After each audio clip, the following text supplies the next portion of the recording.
We're now in Daf Dalid Amid Beis, and the Torah describes Bilam as Yodea Das Elyon. He knows the wisdom of the Supreme One.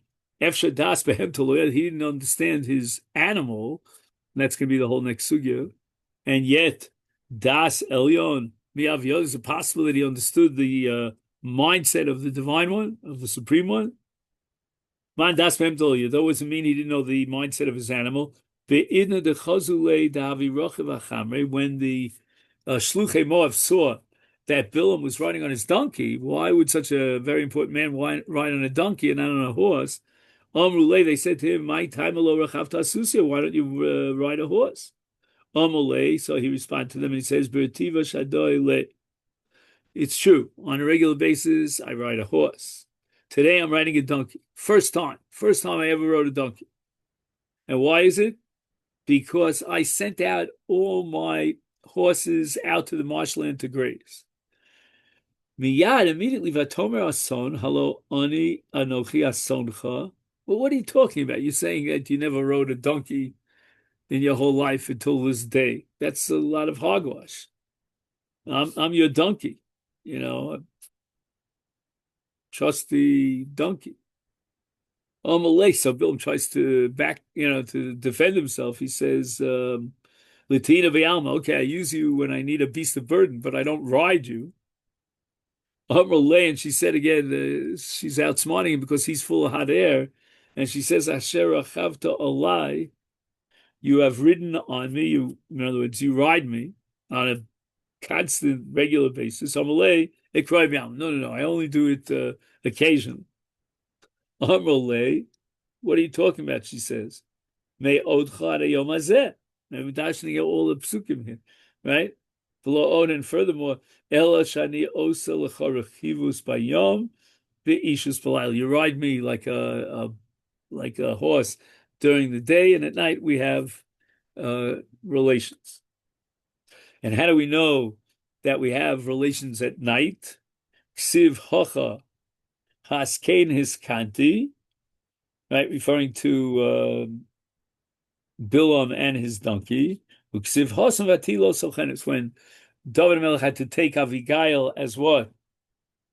And I'm sorry, Avishag, I think it was her name. Avishag, as when he was 70 years old, he needed someone to warm him up. He didn't have relations with her. But in any event, the fact that they were together, man and woman, that's called Sochenes. So basically, the Bilam has been defeated by his she donkey. And we're back to our original kasha. If he couldn't outsmart the she donkey, how is he able to understand the mind of the Supreme One? Elamai v'yodeh elyon. Let's reinterpret the pasuk that he knows the mind of the Supreme One. He knew precisely how to ascertain that moment, 1/4 of a second or 1/16 of a second of divine anger. And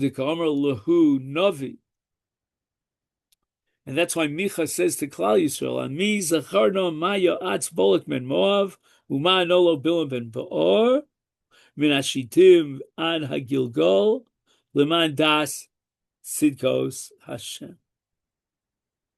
So, in other words, this is how Bilam was hired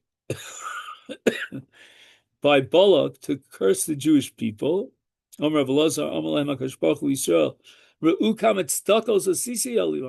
you appreciate what I did for you? And all the days that Bilam was trying to curse you, I did not become angry. I removed my anger. Had I been angry, even if that one fraction of a second, no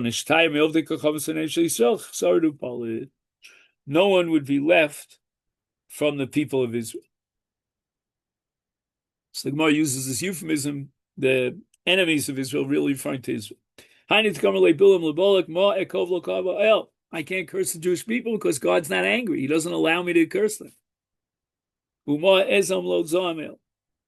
Kavazamo, right? We said before that his anger, divine anger on a daily basis, lasts for one moment, rega. Kama rega, how long is a rega? Amar Meimar v'Temar Avina rega kimemre. The amount of time it takes to say the word rega. It's a short two-syllable word. Uminol into rega havi rischa. And what's the source for the fact that God's anger is limited to one rega? Tichsiv. Now, what are we quoting now? A pasuk in Tilim. Ki rega ba'po chaim b'rtzono. That's one pasuk.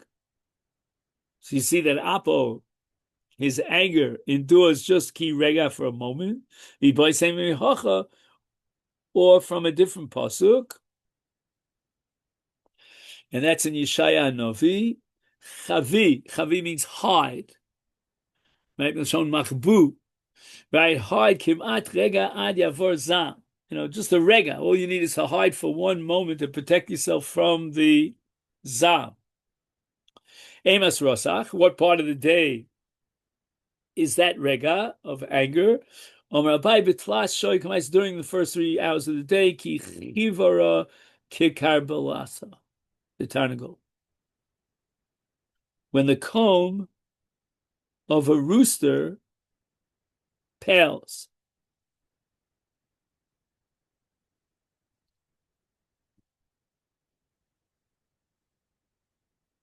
At a certain moment during the first 3 hours of the day, a rooster comb, the crest on its head, pales from its ordinary red color. Okay, so I'd like to look up in Google rooster's combs, C-O-M-B. Otherwise, the crest on the head of a rooster, of a hen, and it pales from its ordinary red color during the first 3 hours of the day. The timing of this phenomenon is not fixed. It may occur at any time within the first 3 hours of each day.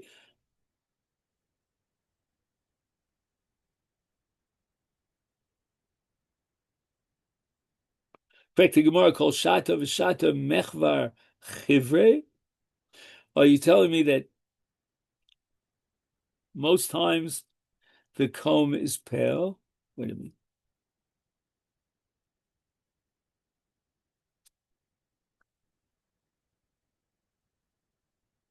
Most times the comb. In other words, you're telling me that only for a rega during the entire day, the crest of the rooster is pale. That's not true. It's pale the whole day.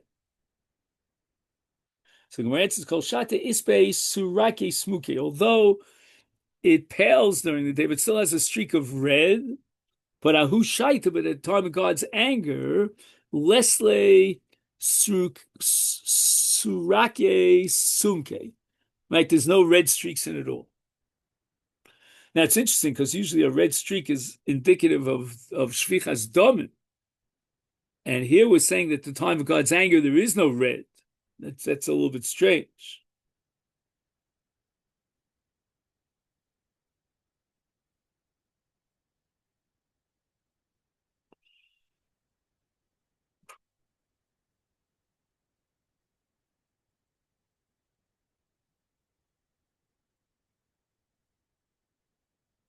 So it seems like it goes the opposite. Not that Bilam was waiting for that moment in which he would see the crest of the rooster turn pale without any red streak at all, and then he would curse the Jewish people, knowing to identify that as it's just the other way around. He himself, Bilam, on his own, independent of the rooster, knew exactly how to Mechaviv the Shah determine when would be that moment of rega of anger. But he noticed that at that rega of anger, the comb of the rooster turned pale. Rav Yeshua ben Levi Amitzar Leila, why not use this to curse our enemies? That would be cool. So there was a certain heretic that kept bringing proofs against him, and they shepherded Rav Yeshua ben Levi, bothered him. So Yom Echad Anoka Targol Vokme Ben carried the arasa. Rav Yeshua says, "I'm going to curse this guy." Took a rooster and turned it down, tied it down to the feet of the bed. Ian he looked at it. He thought when the moment of divine anger will come, and the rooster comb pales, alaite, I will curse this heretic. Unfortunately, when that moment came, he dozed off. He saw it as a sign from heaven. Omar Shma Mino Lav Orach Ara Lemevad Hoch. This is not the way to do it. Let God, in his own wisdom, decide when to mete out punishment. Because again, this whole business about cursing when God is angry is all metaphysical. It's not physical. So when it comes to attacking our enemies physically, that we are obligated to do. That's a mitzvah l'chama. But to utilize some sort of supernatural power to get God to curse this person, laws up it, get out of there. Let God do that. So you don't have to interfere with God's divine judgment. And v'rachmal kol masav ksiv gam enosh tzaddik lo tov. So it's not a good idea for us to punish a tzad. Tana mishmei Rabbi Meir. When the kings, at a certain moment of before daybreak, they place their crowns on their heads and they bow towards the sun, anticipating the rise of the sun. Not only is there a rega that's kavua in nature, during which, within the first 3 hours of the morning, God anger lasts for 1/16 of a second. But in addition to that, what generates God's anger is that moment of time when the kings, the idolatrous kings, simultaneously bow down to the sun.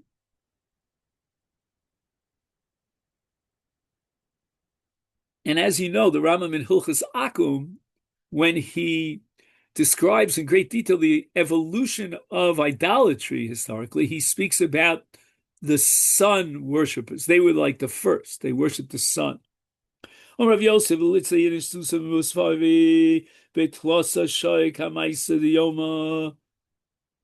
Right? When we have to read Musaf, which is an extra tefillah that's added on Shabbos and Yontif, we should not worship, we should not recite or pray Musaf as individuals during the first 3 hours of the day.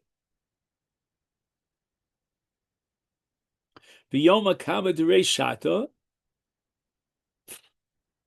However, says Rav Yosef, this is a special problem in terms of Musaf and Rosh Hashanah. Musaf Rosh Hashanah is the longest Musaf of the whole series of Musafim, right? It's got the extra 3 brachos, besides the Kedush Hayom. It's got Zichronos, Malchus, and Shofros, and B'yochid. If you're davening privately, your private Shmon Esrei of Musaf Rosh Hashanah, avoid the first 3 hours of the day. Dilma kivan de mifkad dina dilma ma'aine be'uvde udechafole midche.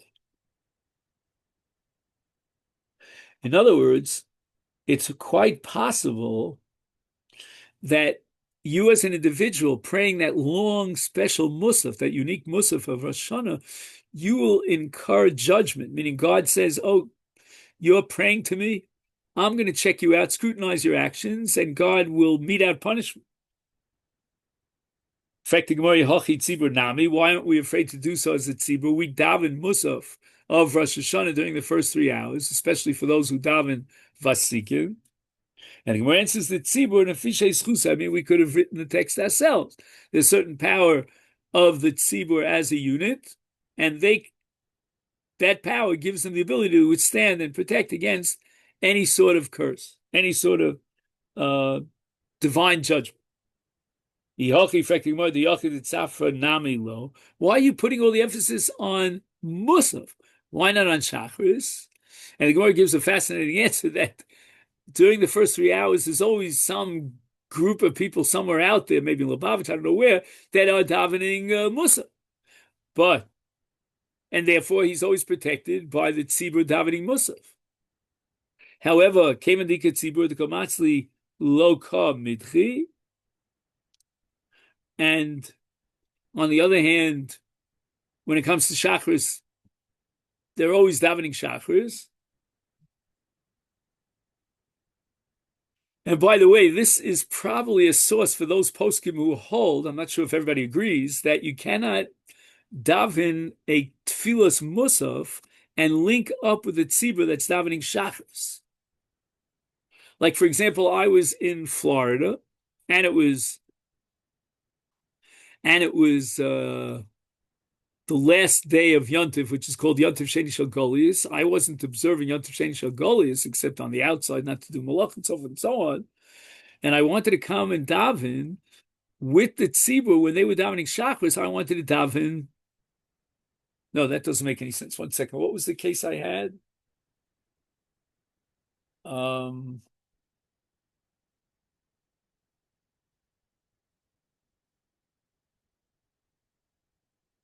Now I'm trying to remember what was the case. I was davening Musaf and they were davening Shachris.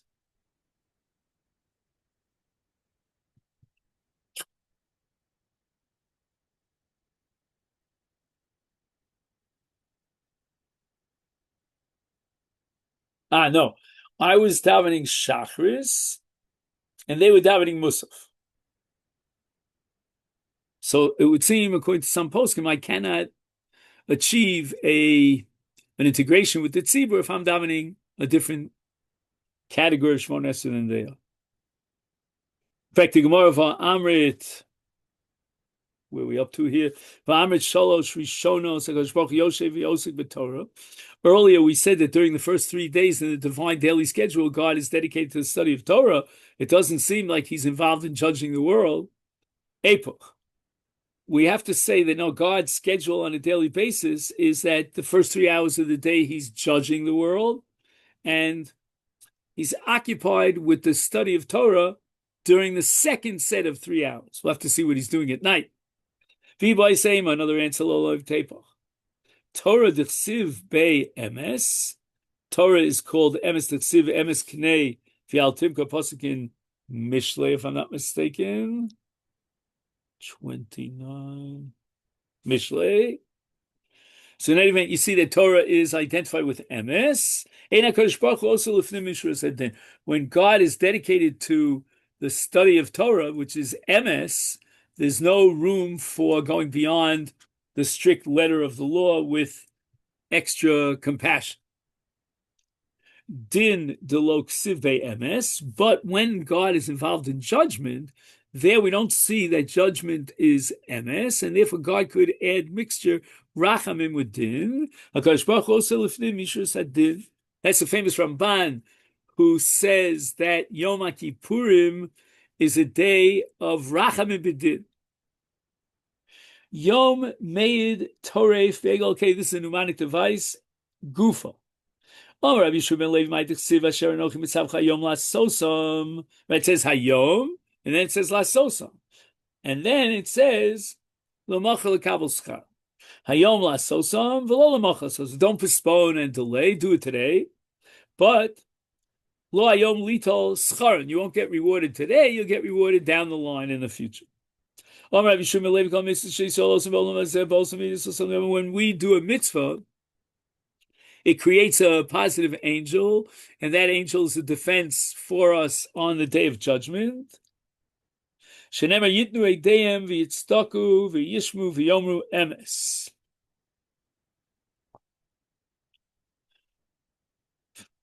this is the pasuk that we saw before.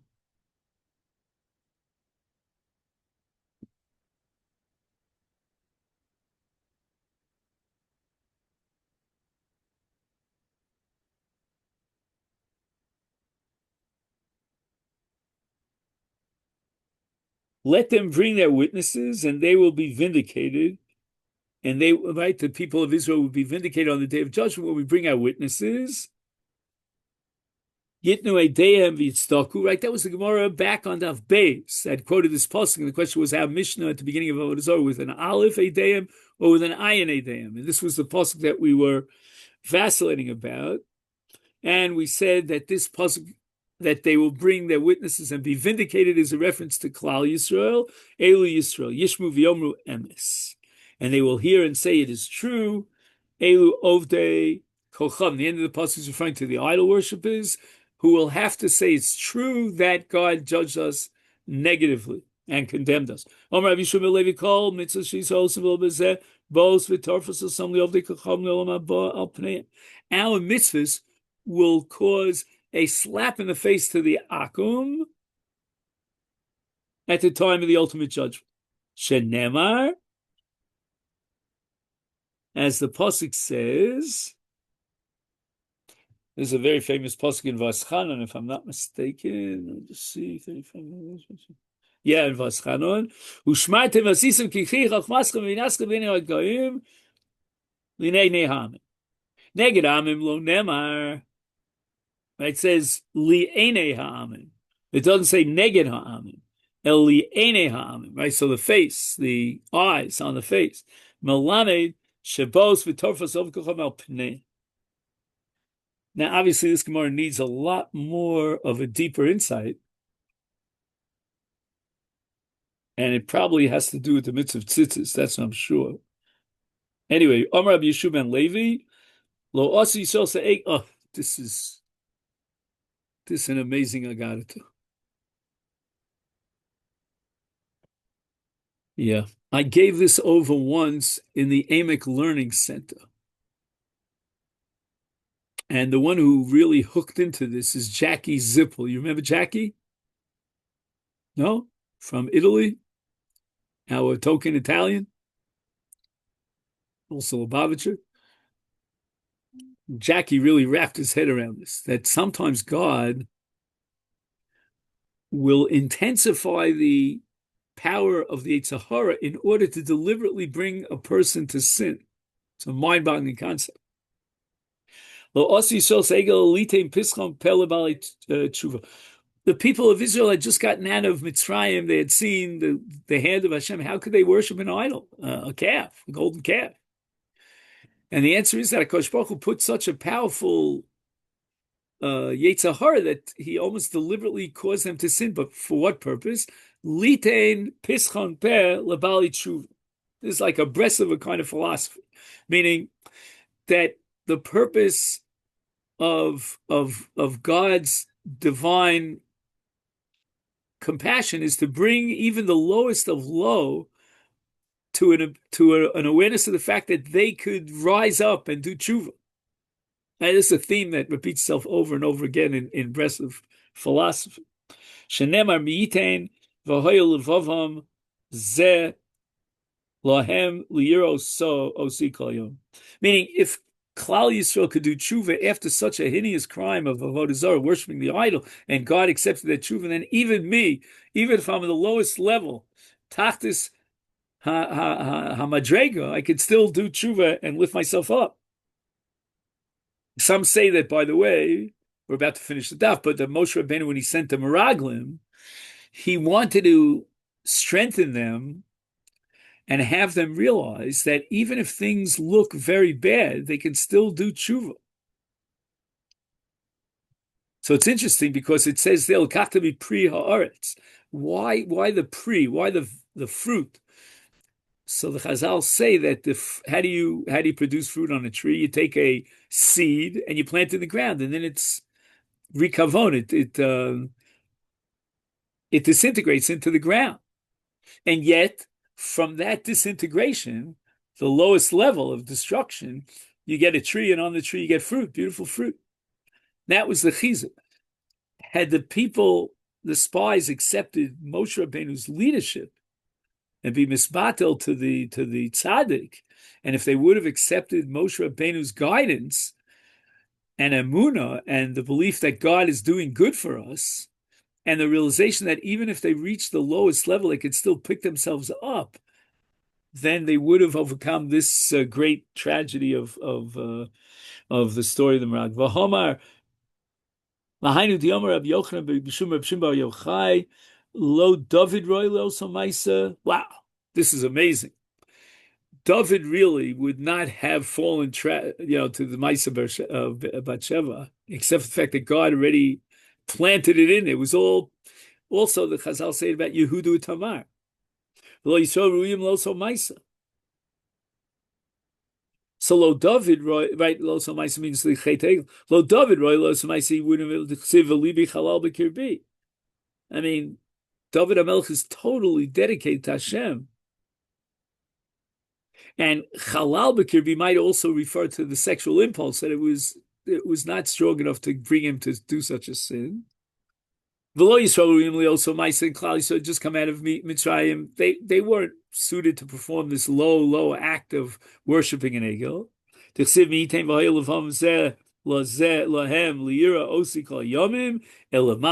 Why did it happen that way? And here we'll finish it up here on Daf Hey. If a person sins and he falls, Omrim Lo, we say to him, Klach Eitzel Yachid. Take a look at another case of a Yachid, of David HaMelech. He fell, and yet his tshuva was accepted. If the tzibur falls short, Omrim Lo, Klach Lehu Eitzel Tzibur. Take a look at the case of the Egel Tzrich. We need both of them. Iyashmin and Yachid Mishum Delo B'Farsem Chete. Maybe since there's no Chil Hashem, if a Yachid does what he does in private, if Hashem says you could do tshuva, Aval Tzibur, which is a terrible Chil Hashem, if the entire community sins, the Mefarsem, say everybody knows about this public Chil Hashem alone. Maybe Hashem will not accept the tshuva of the Tzibur. The Ashmin and Tzibur, if you tell me Tzibur Mishum Denafish Rachameu, God has immense, intense, profound compassion on the tzibur, and therefore he allows for tshuva of the tzibur of b'yachid. Lo, to alimas chusay, he doesn't have that powerful merit. Tzricha, and therefore I need both chidushim. Okay, then. So this is where we'll stop for today. I don't know, gentlemen, if you said hal today. I said hal b'hal without a bracha. Have a great day.